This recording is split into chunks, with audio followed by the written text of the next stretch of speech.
சென்னையில் வீட்டில் நீல நண்பர்களை பார்த்த சந்தோஷத்திலும் கௌதம் வீட்டுக்கு வந்து ரகளை செய்யும் சந்தோஷத்திலும் திளைத்திருந்தார். கௌதம் அம்மா கோவையில் NK hotels, construction, mall, export, real estate இந்த பெயரில் பிஸ்னஸ் நடக்குது. காஞ்சனா பிஸ்னஸ் நடக்கட்டும், உனக்கு எதுவும் வேண்டாம். கௌதம் அம்மா குறுக்கே பேசக்கூடாது. காஞ்சனா ஓகே என்று வாய்மேல் விரல் வைத்து கொண்டாள். கௌதம் N பார் நீலவண்ணன், K பார் காஞ்சனா. அங்கிருந்தவர்கள் அனைவரும் அதிர்ந்து அமைதியாக இருக்க நீலனும் காஞ்சனாவும் ஒருவரை ஒருவர் திடுக்கிட்டு பார்க்க ஸ்ரீதேவி கோவையில் big shot mister Gautham Neelavannan. அவருடைய வெளிநாட்டு கம்பெனி, உள்நாட்டு கம்பெனி மற்றும் பிஸ்னஸ் மதிப்பு பல ஆயிரம் கோடி. ஆனால் அம்மாவுக்கு பயந்த மகன். முகத்தை வெளியே காட்ட மாட்டான். யாருக்கும் இந்த தொழிலதிபனை தெரியாது. ஆனந்த், கௌதம், முத்து, கௌதம் இருவரும் ஒன்றாக அழைத்தனர். அவர்களுடைய அதிர்ச்சி, சந்தோஷம் எப்படி வெளிக்காட்டுவது என்று புரியவில்லை. காஞ்சனா கண்ணில் நீர் வழிந்தது. நீலன் கௌதமை அருகில் அழைத்தார். கௌதம் அவருக்கு அருகில் முழங்காலிட்டு அமர்ந்து கொள்ள, எனக்கு தெரியலை என்ன சொல்லணும்னு. நீ ரொம்ப புத்திசாலி, திறமைசாலி. உன்னை அடக்கி அடக்கி வச்சு ஐ எம் சாரி, உன்னை குறைவா எடை போட்டுட்டேன். கௌதம் அப்பா. காஞ்சனா கௌதம் அருகே சென்று, உனக்கு வியாபாரத்தின் மேல் அவ்வளவு காதலா? அம்மா உன்னை நம்பாமல் இருந்ததற்கு மன்னிச்சிடு. நீ என்ன செய்தாலும் உனக்கு பிடித்ததை பெரிய அளவில் செய்வேன்னு எனக்கு புரிய வச்சிட்ட. ஸ்ரீதேவி அத்தை, அதற்கு மேல் ஒரு காதல் இருக்கு என்று சொல்ல காஞ்சனா ஸ்ரீதேவியை கேள்வியுடன் பார்த்தாள். கௌதம் ஓடி சென்று ஸ்ரீதேவி வாயை அடைத்து, இந்த வாய் மூடவே மூடாதா? ராதா விடுடா, சொல்லிதானே ஆகணும் என்று அவனை பிடித்து இழுத்து அவன் காதில், குழந்தை பிறந்த பிறகுதான் சொல்லுவீங்களோ? கௌதம் ஐயோ, நான் ஒரு மாதிரி கோர்வையாக தயார் செய்துட்டு வந்திருக்கேன். அந்த ஆர்டரில் வந்தால்தான் எனக்கு சரியாக இருக்கும். அதனால் 2 பேரும் வாயை மூடிட்டு இருக்கீங்களா? ஸ்ரீதேவி நான் ஒன்றுமே சொல்லலை, போதுமா? உனக்கே விருப்பம் இருந்தால் சொல்லு, இல்லைன்னா விட்டுடு. அத்தை நீங்களே கேட்டுக்கோங்க. கௌதம் இதுக்கு நீ சத்தம் போட்டு சொல்லி இருக்கலாம். காஞ்சனா என்னடா ரகசியம்? கௌதம் அம்மா எல்லாமே சொல்லதானே வந்திருக்கும். நீ அந்த குள்ள பிசாசு சொல்வதை கேட்டுக்கிட்டு டென்ஷன் ஆகாது, ஓகே? காஞ்சனா என்ன வாய் அதிகமாக போகுது? கர்ப்பிணி பெண்ணை வாய்க்கு வந்ததெல்லாம் பேசுவியா? ஸ்ரீதேவி அத்தை என்று சினுங்கினாள். கௌதம் அம்மா தாயே சாரி, எங்கள் அம்மா கிட்ட கொஞ்சம் பேசட்டுமா என்று கை தூக்கி கும்பிட்டான். ஸ்ரீதேவி சிரித்து கொண்டே தலையாட்டினாள். கௌதம் இப்போ நான் பேசலாமா? காஞ்சனா சொல்லுடா. கௌதம் என்னுடைய மார்க்கெட்டில் ஒரு பொருள் தரமில்லாததாக இருந்தது. அதை பற்றிய புகார் கொடுத்தேன். ஆனால் அந்த முதலாளி என்னுடைய மார்க்கெட்டையே மூடும் அளவுக்கு எனக்கு பிரச்சனை செய்துட்டான். காஞ்சனா உன்மேல் தப்பில்லைனா நீ நேராக கோர்ட்டுக்கு போக வேண்டியது தானே? கௌதம் உங்கள் பையன் என்ன பண்ணுவேன்? அதை தான் செய்தேன். ஆனாலும் அந்த முதலாளி விடாமல் விரட்ட என்னால் தாங்க முடியாமல் அவர் மேல் குற்றம் இருப்பதால் உணவு கட்டுப்பாட்டுத்துறையிடம் புகார் கொடுத்துட்டேன். அவருடைய மில்லை சீல் வச்சிட்டாங்க என்று சொல்லிவிட்டு கொஞ்சம் இடைவெளி விட்டான். காஞ்சனா இதில் எதுவும் தப்பில்லையே. கௌதம் ஆனால் அவருடைய பெண்களை தன்னுடைய அப்பாவின் மில்லை விடுவிக்க வேண்டி உணவு கட்டுப்பாட்டுத்துறையில் இருக்கும் ஒருவனிடம் லஞ்சமாக தன்னையே கொடுத்துட்டாங்க. காஞ்சனா வாயை மூடிக்கொண்டு அழுதாள். மற்ற எல்லாமே புரிந்தது. கௌதம் ஆனால் சத்தியமா அவர் உன்னுடைய அண்ணன் என்று தெரியாது. உனக்கே தெரியும் நீ எப்போ உங்கள் அண்ணனை பற்றி தகவல் சொன்ன என்பது. அதுவரை அவர் எனக்கு தொழில் விரோதியாக தான் இருந்தார். நீலன் அவள் தோளை அணைத்து, காஞ்சனா நாம் நினைப்பது எல்லாமே சரியாக இருக்காது. நீ அந்த குடும்பத்தை அரவணைச்சிக்க நினைச்ச. ஆனால் அதுக்கு தகுதி அவர்களிடம் இருக்கணும் தானே? கௌதம் அந்த 2 பொண்ணுகளில் ஒன்று நம்ம வீட்டுக்கு மருமகளா நீ பேசியிருக்க. இன்னொன்று ஆனந்த் அங்கிள் வீட்டுக்கு மருமகளா அவசரமாக உங்கள் அண்ணன் பேசியிருக்கார். இந்த விஷயத்தில் ஆனந்த் அங்கிள் அவருடைய மகனுக்கு வேறு ஒரு பெண்ணை திருமணம் செய்து வைப்பதாக முடிவு செய்து விட்டார். முத்து ஆமாம், என்னுடைய 2வது மகளை தான் சதீஷுக்கு பேசியிருக்கோம். ஆனால் இந்த முடிவை யாருக்கும் பகிர்ந்து கொள்ளவில்லை. முதலில் நீலனை பார்த்துவிட்டு அப்புறம்தான் நாங்கள் ஒரு முடிவெடுக்கணும். ஆனந்த் காஞ்சனாவிடம் உங்களுடைய நிகழ்ச்சிக்கு பிறகு உங்கள் அப்பா தவறியதில் எங்களுக்கும் கஷ்டம்தான். நீலன் எங்களிடம் ஒரு வார்த்தை சொல்லி இருக்கலாமே, இதற்கு ஏதாவது உபாயம் கண்டுபிடித்திருக்கலாமே என்பதுதான் எங்களுடைய மன வருத்தம். ஆனாலும் நீ எங்களுக்கும் தங்கை மாதிரிதான். உன்னுடைய இந்த 30 வருட வருத்தம் நியாயம்தான். ஆனால் உன்னுடைய மகனுடைய வாழ்க்கை கொஞ்சம் கொஞ்சமாக செதுக்கிய உன்னுடைய உயரம் அதுவும் முக்கியமில்லையா? நீ இந்த நிலையில் இருந்துக்கிட்டு உன்னுடைய அண்ணன் சம்மந்தியாக உன்னிடம் வந்து தன்னுடைய மில்லை திறக்க உதவி சொல்லி கேட்டால் நீ என்ன பண்ணுவ? அப்போ மறுபடியும் குற்றவாளிக்கு உதவ முடியாமல் மறுத்துட்டு மறுபடியும் வாழ்நாள் முழுக்க அண்ணனுக்கு உதவி இருக்கலாம் என்ற குற்ற உணர்ச்சியுடன் வாழ போறியா? முத்து, நான் இந்த இடத்தில் பேசலாமான்னு தெரியலை. ஆனால் காஞ்சனா, உன்னுடைய வருத்தம் எங்களுக்கு புரியுது. நடந்தது முடிஞ்சு போச்சு. அதுவும் நல்லதுக்கு தான். அந்த ஒரு சம்பவத்தால் தான் இன்னைக்கு நீயும் உன்னுடைய குழந்தைகளும் அனைவரும் அண்ணாந்து பார்க்கும் உயரத்தை எட்டி இருக்கிறீர்கள். உன்னுடைய குற்ற உணர்ச்சியை தூக்கி எறிஞ்சிட்டு வெளியே வா. நாங்கள் எல்லோரும் இருக்கோம். எங்களை உன்னுடைய உறவா நினச்சிக்கோ. காஞ்சனா, என்னுடைய மகனுடைய வாழ்க்கை இப்படி ஆகிடுச்சே. இந்த கல்யாணம் மட்டும் நடந்திருந்தா என்ன ஆகி இருக்கும் கௌதம் என்று அவனை கட்டி கொண்டு அழுதாள். முத்து அதை நினைத்து வருந்தினார். அம்மாடி, என்னுடைய மகளுக்கு கல்யாணம் நடத்த இருந்த நேரத்தில் உன்னுடைய அண்ணன் பெண் சபையில் அனைவருக்கும் முன் என்னுடைய மாப்பிள்ளையாக வர இருந்தவனை காதலிப்பதாகவும் அவனுடைய வாரிசை சுமப்பதாகவும் சொல்லி இருக்கிறார். அதற்கு நிறைய சாட்சிகள் இருக்கு. வீடியோ ரெக்கார்ட் கூட இருக்கு. கௌதம் கூட அன்று கௌதம் அங்கிள். முத்து, கௌதமுக்கும் தெரியும்னு சொல்ல வந்தேன். எனக்கும் 2 பெண்கள் இருக்கிறார்கள். இன்னொரு பெண் மேல் குற்றம் சொல்வது சங்கடமாக இருக்கிறது. ஆனால் எனக்கு தெரிந்த விஷயத்தை சொல்லாமல் விடக்கூடாதுன்னு சொல்லறேன். காஞ்சனா கண்களை துடைத்து கொண்டு, இப்போ என்ன பண்ணுறது? அண்ணன் அவசரம்னு சொன்னான்னு கல்யாணத்துக்கு நாள் குறிக்க சொல்லிட்டேனே. அவர் ஊரிலிருந்து வந்துட்டார். சீக்கிரம் குறிச்சிடட்டுமான்னு கேட்டதுக்கு கூட சரின்னு சொல்லிட்டேனே. கௌதம் இடையில் புகுந்தான். ஒரு நிமிடம். கல்யாணம் முடிவு செய்ததாகவே இருக்கட்டும். ஒரு பெண்ணுடைய கல்யாணம் மேடை வரை வந்து நின்று போனால் எவ்வளவு வேதனையாக இருக்கும்னு அவங்களுக்கு தெரியணும். காஞ்சனா, என்ன ஊரெல்லாம் என்னுடைய மகனுக்கு கல்யாணம்னு கூப்பிட்டு கல்யாணத்தை நிறுத்திட்டு வந்துடலாமா? உனக்கு நான் எப்போ கல்யாணம் செய்து வைத்து கண் குளிர பார்ப்பது என்று கண்ணீர் விடவும் அந்த இடம் அமைதியில் ஆழ்ந்தது. பவித்ரா, அனுவுடன் நலனிடம் சண்டைக்கு சென்றவர்கள் நலனிடம் நட்புக்கு விளக்கம் சொன்னீங்களே, உங்கள் நட்பை பற்றி பேசணும். நலன், உங்கள் நட்பை விட அவன் நட்பு நல்லது தான். பவித்ரா மேடம் கூட நட்பு கேடை தரும்னு படித்ததில்லையா? அனு, என்ன நீங்கள் பேசுகிறதெல்லாம் கேட்டுட்டு அழுதுகிட்டே போயிடுவேன்னு நினச்சிங்களா? நான் ஒரு முறை செய்த தப்பை மறுபடியும் பண்ண மாட்டேன். நலன், அப்புறம் எதுக்கு இங்கே வந்து நிற்கிறீங்களாம்? நீங்கள் என்னை தப்பாக ஃபோட்டோ பிடிக்க வந்தீங்கன்னு கத்தட்டுமா? அனு சிரித்தாள். ஆமாம், உங்களை தப்பாக ஃபோட்டோ பிடிச்சிட்டாலும். நலன் எரிச்சலாக, இங்கே எதுக்கு வந்தீங்க? பவித்ரா, உங்கள் ஃப்ரெண்டை பற்றி பேசணும். நலன், அவனை பற்றி நான் எதுக்கு உங்களிடம் பேசணும்? பவித்ரா, நீங்கள் தானே அவனோட ஃப்ரெண்ட். எங்ககிட்ட பேசி தான் ஆகணும். நலன், அப்படியெல்லாம் முடியாது. என்னவோ கொஞ்சம் சங்கடப்படுத்தி பேசிட்டேனேன்னு இந்த பொண்ணுக்கிட்ட போய் மன்னிப்பு கேட்க போனால் என்னை பற்றி என்ன சொன்னாங்க தெரியுமா? அனு மனதுக்குள் மன்னிப்பு கேட்க வந்தானா? திடுக்கிட்டாள். பவித்ரா, என்னடி சொன்ன? அனு, பொண்ணுங்களை தப்பாக வீடியோ பிடிச்சு போடுவாருன்னு சொல்லிட்டேன். நலன், எவ்வளவு அசிங்கமாக போச்சு தெரியுமா? என்னால் எந்த உதவியும் செய்ய முடியாது. ஆமாம், எத்தனை பொண்ணுங்களை தப்பாக ஃபோட்டோ பிடிச்சி போட்டதை பார்த்தீங்க?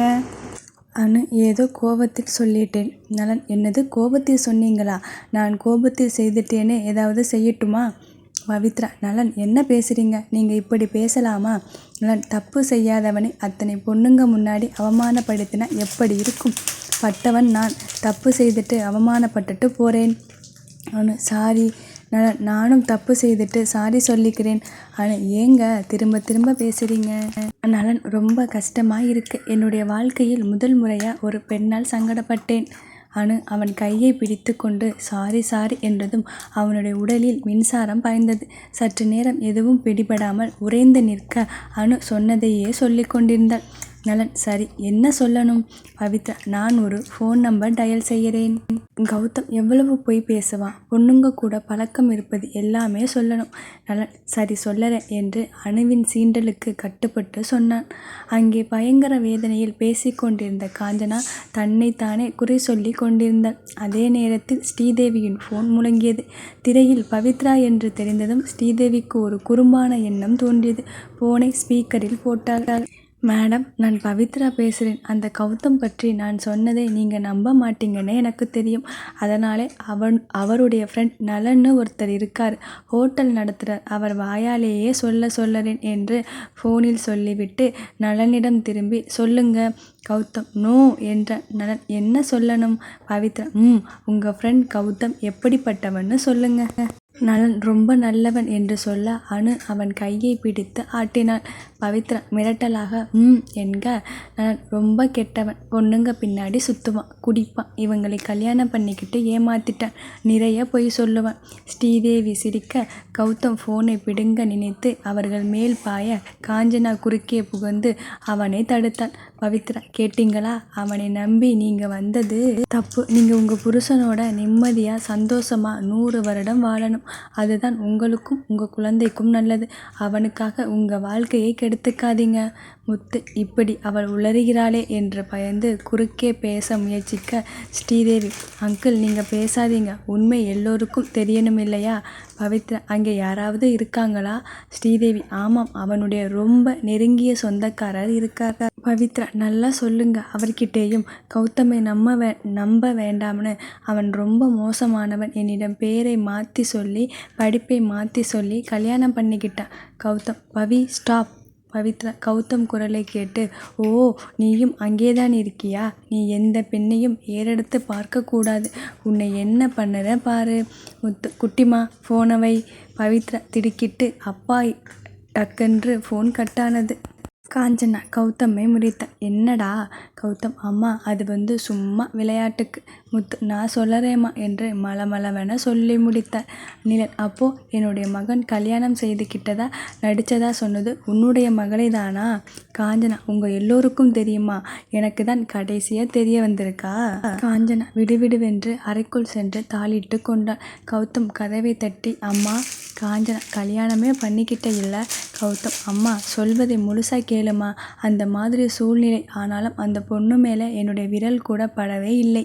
நீ இல்லாமல் எப்படிம்மா எனக்கு கல்யாணம்? அந்த பெண்ணை பிடிச்சிருக்குன்னு சொல்லதாம்மா வந்தேன். நீ ஓகே சொன்னாதாம்மா மற்றது எல்லாம்.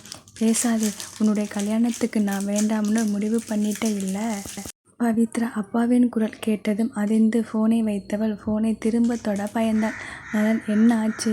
பவித்ரா நடுக்கத்துடன், ஆஷா யாரு? நலன், ஆஷாவா?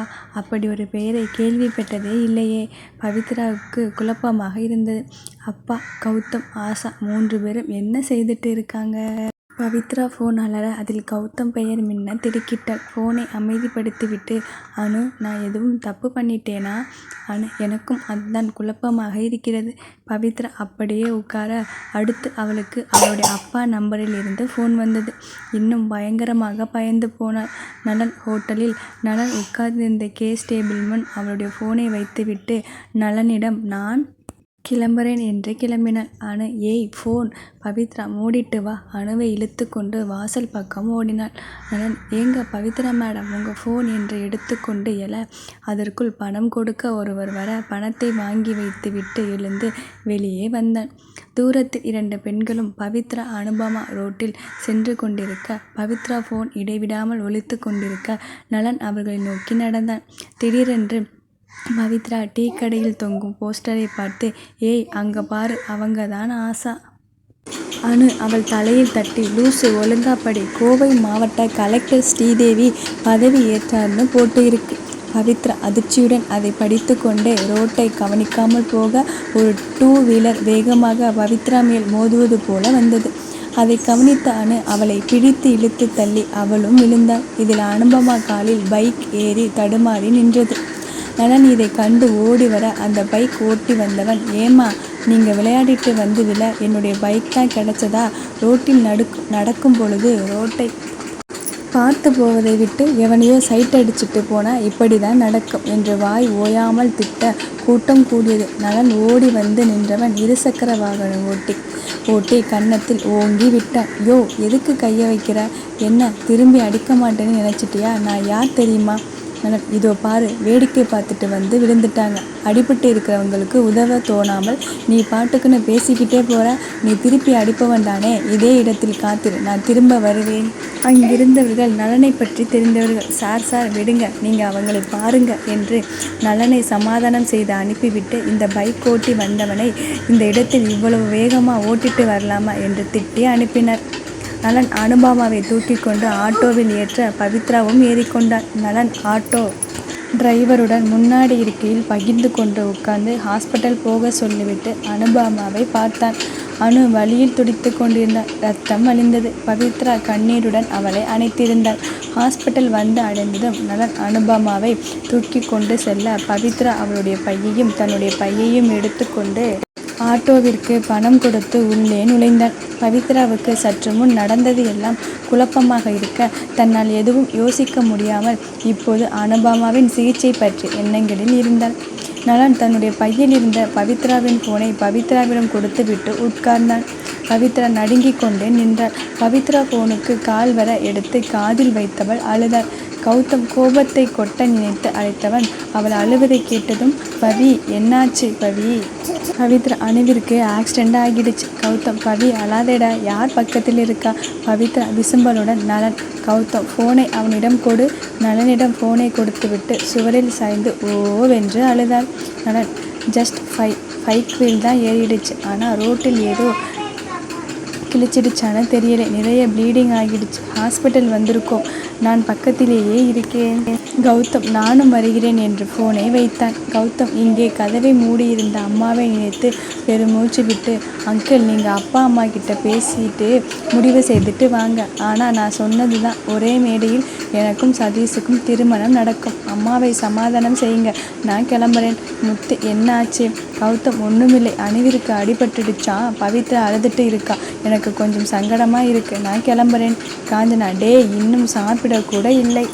கௌதம், ஆமாம், இது மட்டும் உனக்கு நல்லா காதில் கேட்குமே. இவ்வளவு நேரம் தொண்டை தண்ணி வத்த கதவை திறக்க சொல்லி கத்தினேனே. காஞ்சனா, சரிடா, சாப்பிட்டு கிளம்பு. நலன் தான் கூட இருக்கானே. கௌதம், அவன் இருக்கானே, எப்படி உனக்கு தெரியும்? காஞ்சனா, அவனும் தானே மருமகளோடு ஒத்து ஊதிக்கிட்டு இருந்தான். கௌதம் தன்னுடைய அம்மாவின் மாற்றத்தை நினைத்து சந்தோஷமாக அவளை அழைத்து சரி பாய் என்று சொல்லிவிட்டு வெளியே ஓடினான். காஞ்சனா, டே, ஸ்ரீதேவி, அவருடைய பொண்டாட்டி கண்ணீர் விட்டா சாருடைய சப்த நாடியும் அடங்கிடும். பாரு, சிங்கமாட்டான் சீருவான்னு பார்த்தால் அழாதே வரேன்னு ஓடுறானே. நீலன், அவனுக்கு அவளை ரொம்ப பிடிச்சிருக்கு. அவளை தன்னை விட மேலாக நினைக்கிறான். கோபம் இருந்தாலும் அழுவதை கேட்டு துடிக்கிறான். அதனால் ஓடுறான். ஸ்ரீதேவி, கேட்டுக்கோங்க என்று ராதாவை பார்த்து பழித்து காட்டிவிட்டு செல்ல, ராதா, அப்பா, எங்கள் 2 பேருக்குள்ள கும்மி அடிச்சிடாதீங்க என்று ஸ்ரீதேவியை அழைத்து கொண்டு மாடிக்கு சென்றான். காஞ்சனா, சாப்பிட்டு போடா. ராதா வரேன் என்று அவளுடன் சென்றான். காஞ்சனா, என்னுடைய மகன்கள் 2 பேருமே பொண்டாட்டிக்கு பயந்த பயலுவலாக இருக்கானுங்க. நீலன், ஏன்? நான் கூட தான். முத்து, என்னையும் சேர்த்துக்கோப்பா என்றதும் நண்பர்கள் அனைவரும் சிரித்தனர். மூவரும் பழைய கதைகளை பேசிக்கொண்டே சாப்பிட்டனர். காஞ்சனா, சாரி அண்ணா, என்னால் தான் இன்னைக்கு உங்களுக்கு சாப்பாடு லேட். ஆனந்த், கிடைச்சதே அதுவே பெரிய விஷயம். இன்னைக்கு மதிய உணவு கிடைக்காதோன்னு நினச்சிட்டோம் என்றதும் அங்கே சிரிப்பு சத்தம் அதிகமானது. ராதா, அதனாலே தான் நாங்களே எடுத்து சாப்பிட பழகிக்கிட்டோம். எங்கள் அம்மாவுக்கு அவ்வளவு கோபம் வரும். அடுத்து இவள் என்று தன்னுடைய மனைவியை செல்லமாக இடித்தாள். ஸ்ரீதேவி அத்தை என்று சினிங்கினாள். காஞ்சனா, ராதா சும்மா இரு என்று மிரட்டிவிட்டு அனைவருக்கும் சாப்பாடு பரிமாறினாள். ராதா, முத்து அங்கிள், பவித்ரா கோபக்காரியா? முத்து, இல்லையே, ரொம்ப சாஃப்ட். ஸ்ரீதேவி, அப்போது உங்களுக்கு தெரியாதா? இன்னொரு முகம் இருக்குது உங்கள் பொண்ணுக்கு. ஆனால் எனக்கே ஆச்சரியமாக போச்சு. பவித்ரா இவ்வளவு பேசுவாளான்னு. எனக்கு தெரிஞ்ச வரைக்கும் வாயில்லா பூச்சி. யாராவது ஏதாவது சொல்லிட்டா கூட விடுங்க, பேசிட்டு போகிறாங்கன்னு எனக்கே அறிவுரை சொல்லுவாள். ரொம்ப அமைதி. யாருக்காவது உதவி செய்கிறேன்னு அடிபட்டுக்கிட்டு வருவாள். அங்கிருந்து சென்னைக்கு இன்டர்வியூ அட்டன் பண்ண வந்துட்டு யாருக்கோ அடிபட்டுடுச்சுன்னு ஹாஸ்பிட்டலுக்கு கூட்டிகிட்டு போயிட்டு செலவு செய்துட்டு இன்டர்வியூவை தவற விட்டுட்டு திரும்ப வந்தாள். முத்து அவளை ஒரு வார்த்தை கூட கடிந்து பேசவே இல்லை. பவித்ரா அப்படி உதவும் மனப்பான்மையோடு வளர காரணம் முத்துவின் வளர்ப்பு தான். ஸ்ரீதேவி, அங்கிள், உங்கள் யாருக்கும் தெரியாத விஷயம் சொல்லட்டுமா? பவித்ரா சென்னையில் ஒரு விபத்தில் அடிபட்ட ஒருத்தரை காப்பாற்றினான்னு சொன்னீங்க இல்லை? அந்த இடத்தில் கௌதம் இருந்திருக்கான். அவனுடைய முதல் காதல் தோல்வியை நினைத்து குடிகாரனா ரோட்டில் உட்கார்ந்திருக்கான். அன்னைக்கு அந்த பொண்ணு ஒருத்தனுக்கு உதவும் பொழுது என்னால் ஏன் முடியவில்லை, இனி குடிக்க மாட்டேன்னு பிரமாணம் எடுத்துக்கிட்டான். அவனுடைய மன மாற்றத்துக்கு காரணம் உங்கள் பவித்ரா தான். அப்போது கௌதமுக்கு பவித்ரான்னு இயற்கையின் முடிவு, அந்த கடவுளின் முடிவு. அதனால்தான் அவனுடைய கல்யாணமும் தடங்கி பவித்ரா கல்யாணமும் தடங்கி இவர்கள் 2 பேரை முடிச்சு போட்டு இருக்காங்க என்று காஞ்சனா சந்தோஷப்பட்டாள். கௌதம் திரும்ப கோவையில் இறங்கும் பொழுது மணி 5 ஆனது. ஹாஸ்பிட்டல் தேடி அங்கு செல்ல பவித்ரா அங்கு ஓரமாக நின்று கொண்டிருந்தவள் ஓடி வந்து கட்டிக்கொண்டாள். கௌதம் ஹே கூல் கூல் சரியாகிடும் என்று நலனை பார்க்க, நலன் ஒரு நரம்பு கட்டாகிடுச்சுன்னு சின்ன சர்ஜரி செய்தாங்க. ஒரே ஒரு எலும்பு மட்டும் சின்ன கிராக், மற்றபடி ஓகே. பவித்ரா எல்லாம் என்னால் தான். கௌதம் சரி சரி பொறுமையா இரு. நலன் 2 நாள் ஹாஸ்பிட்டல் இருக்க சொல்லுறாங்க. பவித்ரா நான் இருக்கேன். கௌதம் இல்லை, பவியோட பயாலஜிக்கல் கிளாக் 9 மணி. அவளால் தூக்கம் இழுத்து பார்த்துக்க முடியாது. அதை விட அவளை நம்பி விட்டுட்டு நாம் நிம்மதியாக இருக்க முடியாது. பவித்ரா நான் தூங்காமல் பார்த்துக்கிறேன்.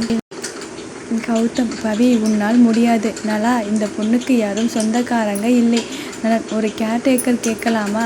கௌதம் முயற்சி பண்ணி பாரு. நலன் ஓகே வெயிட், நான் கேட்டு பார்க்கிறேன். பவித்ரா சோகமாக உட்கார்ந்தாள். கௌதம் சாப்பிட்டியா? பவித்ரா இல்லை பசிக்குது. கௌதம் கொஞ்சம் கடுமையாக அவனுடைய ஹோட்டல் வரை என்னை வம்பிழுக்க போனீங்களே, சாப்பிட்டு இருக்க மாட்டீங்க? பவித்ரா வாய்க்குள் முழங்கினாள். நான் ஒன்றும் பிரச்சனை பண்ண போகலை, உண்மையை. கௌதம் காதை அவள் வாய்க்கு அருகே நகர்த்தினான். சொல்ல வந்ததை பாதியில் விழுங்கினாள். அனு மயக்கம் தெளிந்தவள் வலிக்குது வலிக்குது என்று அழுதாள். பவித்ரா அவளை அணைத்து கொண்டு அனு ஒன்றுமில்லை சரியாகிடும், வலிக்காது. அனு வலிக்குது வலிக்குது என்று புலம்ப கௌதம் இருந்து டாக்டரை தேடி சென்றான். சிறிது நேரத்தில் டாக்டர் வந்து அணுவின் கன்னத்தில் தட்டி மேடம் எழுந்துக்கோங்க மேடம் என்று அவளை கண் விழிக்க வைத்து சிஸ்டர் இன்ஜெக்ஷன் கொடுத்துடுங்க என்று சொல்ல சிஸ்டர் அவளுடைய கையில் போட்டு இருந்த இன்ட்ராவென்ஸ் லைனில் மருந்தை செலுத்தினார். டாக்டர் சிஸ்டர் சென்றதும் பவித்ரா சாரி அனு விடுடி சரியாகிடும். பவித்ராவுக்கு அருகில் நின்ற கௌதமை பார்த்து கண்ணை மூடிக்கொண்டாள். அவனுடைய பார்வை கனல் கக்கியது. அனு அவனுடைய கோபத்துக்கு பயந்து பவி எனக்கு தூக்கம் வருது, நீயும் வீட்டுக்கு போ. பவித்ரா அதற்கு மேல் கௌதமை நினைத்து நடுங்கினாள். உன்னை தனியாக எப்படி விட்டுட்டு போகிறது? அனு முதலில் அவளை துரத்துவதிலேயே இருந்தாள். பரவாயில்லை, நர்ஸ் யாராவது கூப்பிட்டுக்கிறேன், நீ கிளம்பு. பவித்ரா உனக்கு என்மேல் கோபம் தானே? அனு பவித்ராவை பக்கத்தில் இழுத்து உன்னுடைய புருஷனை பார்த்தால் கண்ணால் எரிச்சிடுவார் போல இருக்கு, நீ கிளம்பு, எனக்கு ரொம்ப திகிலா இருக்கு. பவித்ரா அவளுடைய காதில் அப்படியா சொல்லற? எனக்கும் அதுதான் பயமாக இருக்கு, எப்படி சமாளிக்க போகிறேன்னு தெரியலை. நான் உன்னோட துணைக்கு இருக்கேன்னு இங்கேயே இருந்துக்கவா? அனு சாமி நீயாவது கல்யாணம், அதுக்கப்புறம் நடக்க வேண்டியதெல்லாம் அனுபவிச்சுட்டேன். நான் இன்னும் கண்ணி கழியாத பொண்ணு, நான் ஆசைப்பட்டதை எல்லாம் அனுபவிச்சுட்டு செத்துடுறேன். இப்போ நீ கிளம்புறியா?